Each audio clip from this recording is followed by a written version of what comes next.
patience with us. Amid all the changing words of our generations, with your eternal word that does not change. Then may we respond to your gracious promises with faithful and obedient lives. Through our Lord Jesus Christ. Amen.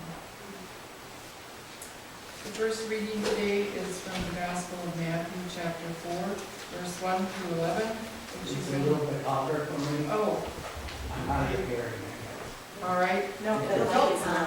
It's on. It says it's on. We'll try again.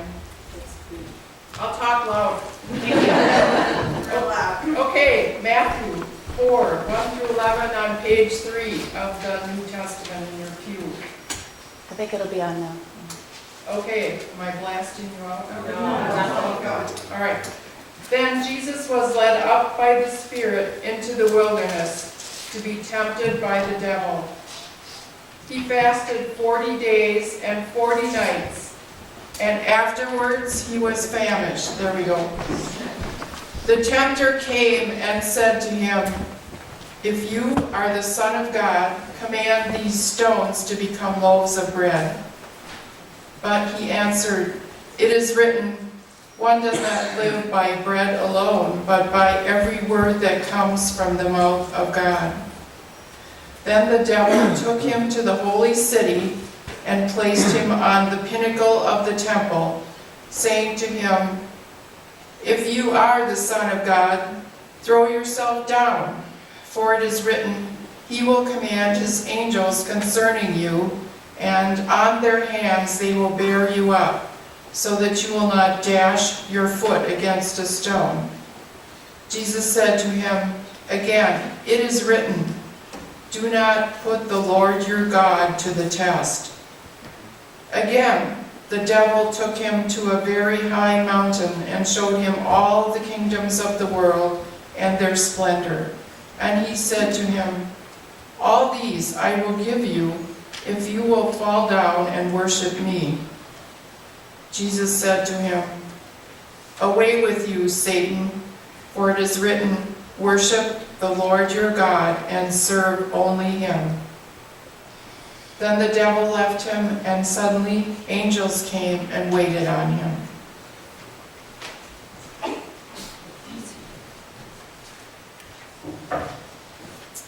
Our second scripture reading this morning comes from the book of Psalms, number 32. You can find it on page 506 of your Old Testaments. Happy are those whose transgression is forgiven, whose sin is covered. Happy are those from whom the Lord imputes no iniquity, and whose spirit there is no deceit. While I kept silence, my body wasted away through my groaning all day long. For the day and the night your hand was heavy upon me, and my strength was dried up, as though the heat of the summer. Then I acknowledged my sin to you, and I did not hide my iniquity. And I say, I will confess my transgressions to the Lord, and you forgive my guilt of my sin. Therefore, let all who are faithful offer prayer to you. At a time of distress, the rush of mighty waters shall not reach them. You are a hiding place for me. You preserve me from trouble. You surround me with glad cries of deliverance. I will instruct you and teach you the way that you should go. I will counsel you with my eye upon you.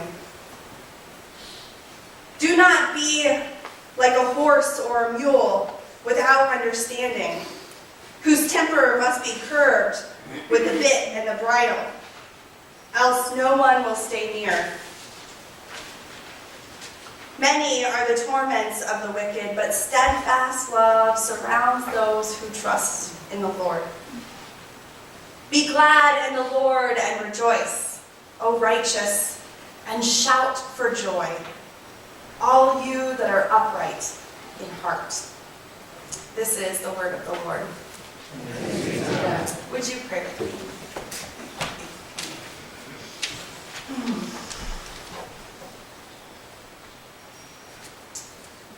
Holy One, rush into this place. Rush into our hearts and into our minds like an unshakable world that we live in. Rush in like the waters that sweep us off our feet and move us to new places. Rush in, Lord, and guide us. Be with the words of my mouth and the meditations of all of our hearts. May they be pleasing and acceptable in your sight, for you are our rock and our Redeemer. Amen.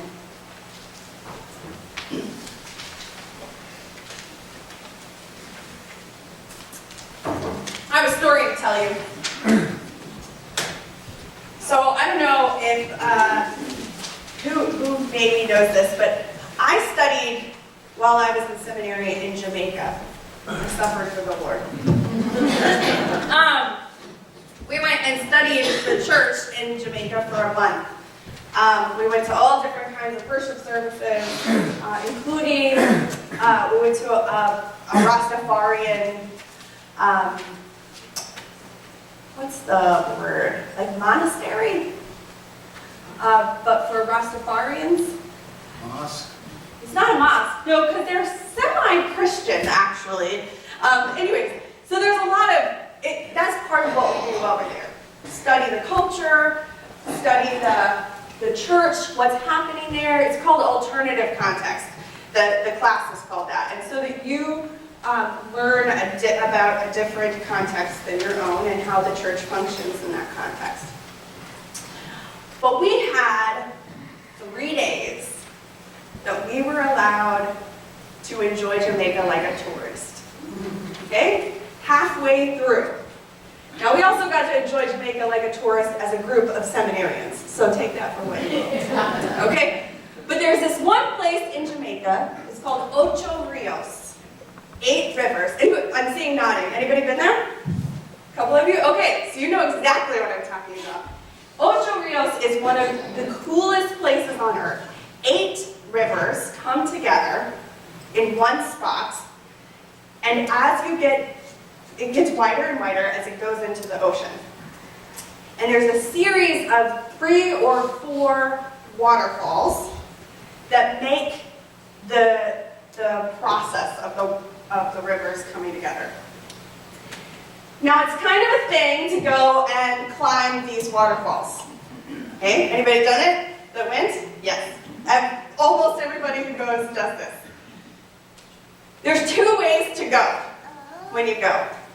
There's the touristy way, with a tour guide, everybody going up together, and you kind of go up a gentler path, if you will, up the waterfall front. Then there's the Rose McCurdy has an ego path, which is the second path, which is I just walked this with my friends. So we did it the first way, okay? Went with a tour guide, we all held hands as we climbed up the steeps of the road. And actually, you need the help. You need each other to get up these waterfronts, because you are climbing a waterfall, okay? And then there's the ego path, remember? Where one might forget they're climbing a waterfall. So a few of us decide after we, had great strength and internal belief in ourselves that we could master these waterfalls, we went back down and decided to do it the other way. So I'm on maybe the 3rd or 4th one, and it's like a straight wall. There's a path over here that's like not a straight wall. But I used to rock climb. I got this. I got chacos on. I can do anything. So I start up the straight, no harness. Like, you have to understand, we're in another country. There's no safety regulations. There's nobody watching me do this, except for my colleagues, who are, she can do it. And up I go, and as you can imagine, the water is coming, pouring down in my face. I'm trying to climb, it's just pushing down on me. Pushing down on me. And I lose my grip, and I fall off the side of the waterfall. Straight into the pool, and knock my head on a rock underwater. God bless whichever one of my cohorts it was that pulled me out of the pool, because I was semi-unconscious and about to head over the next waterfall. Okay? But this is the fun part. When I hit my head, the first thought I had was, justice rolls like mighty waters. I am not even kidding you. And I'm like, one day, this is going to end up in a sermon. And here it is. Today is that day. Because I think we lose track of what mighty waters are like. Now, if you've been to Ocho Rios, think about those mighty waters. There's something unbelievably powerful about rushing water. And uncontrollable. It's wild. In our scripture today, God's forgiveness is described as those waters. That's what it's like. It's about when you let go,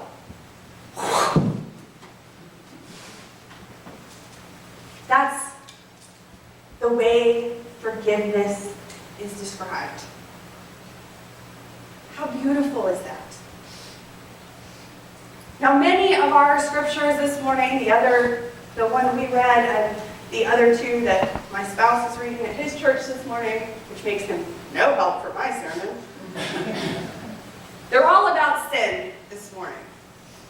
Which in some ways, that makes sense. We're beginning Lent.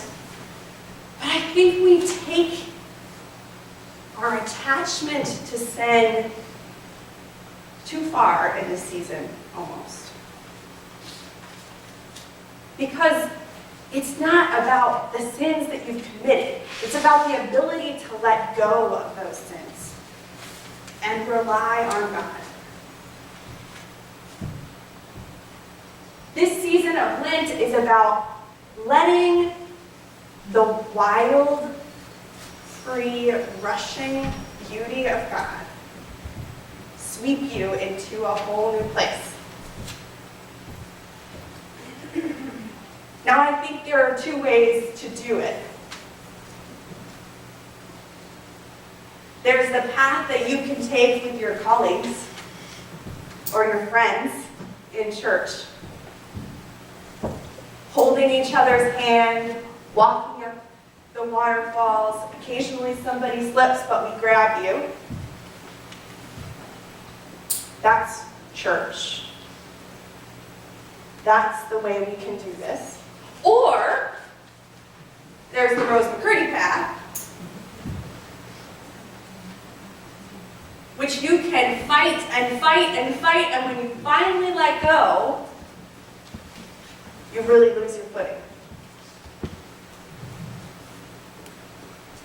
And I think that's the amazing thing, is that often we think about, oh, well, if I ask for forgiveness, I'll know right where I'm standing. But I don't think that's true. I think when you really accept the rushing, mighty, wild forgiveness of God, your feet are going to end up somewhere you don't know where they belong. You're going to find yourself shocked. Because we don't often give it all over. Me personally, I'm really good at giving God enough of it. But there are parts of it that I like to hold on to. And then when we're honest with ourselves, that guilt and that sin feeds us in some way. It does something for you, otherwise you wouldn't do it. It's almost like an addictive behavior, right? We start there. It seems semi-innocent when we start, but down the path we go. And so when it gets forgiven, washed. This is not a good enough example. This bowl with the pitcher. At least not for today's image. I mean, like rushing waters. So as you go out, I mean, this whole psalm this week, I encourage you to reread it, because you can kind of get lost in the forest when you're reading this psalm. But the psalmist starts off with this description of their body is dried up. They're weighed down. They're pretty sure they're going to die. And then forgiveness comes and they experience joy and rejoicing. And immediately want to start sharing that with other people. That's why we do the whole thing we do in the beginning of the service. Seriously, pull out your bulletins, everybody. Look at the order. This is why we do this. I think it's under we're honest about ourselves, right? Something like that, we tell the truth about ourselves, it says. Okay, we ask you to be honest about who you are. You make those words out loud. And the hope is that something in the confession makes you uncomfortable. Truthfully, that's my hope. Every week. Something that's written there makes you uncomfortable. Then you're told you're forgiven. And I pour the waters. Like it's rushed in, it's gone. We do not talk about it again. The rest of what we talk about is God's work in your life. We sing glory to God, whose goodness shines on me. And then we immediately, this is why I say, as forgiven people, share the peace of Christ. Because you are forgiven and you share that with others. Every week, this is modeled for you. You see it? So, I don't know if I feel sneaky right now, or but you enact this in a small way every week when you come to church. And so you know how to do it. You know how to come before God and say, I'm not the greatest, I'm messed up, here it is, and then gone. Like in a split second. Like what happens when mighty rushing waters come in. And then you're free to experience joy and power and beauty and connect with one another. And so my hope is that you will take this throughout Lent with you as a model and a practice of how to approach each day. Amen.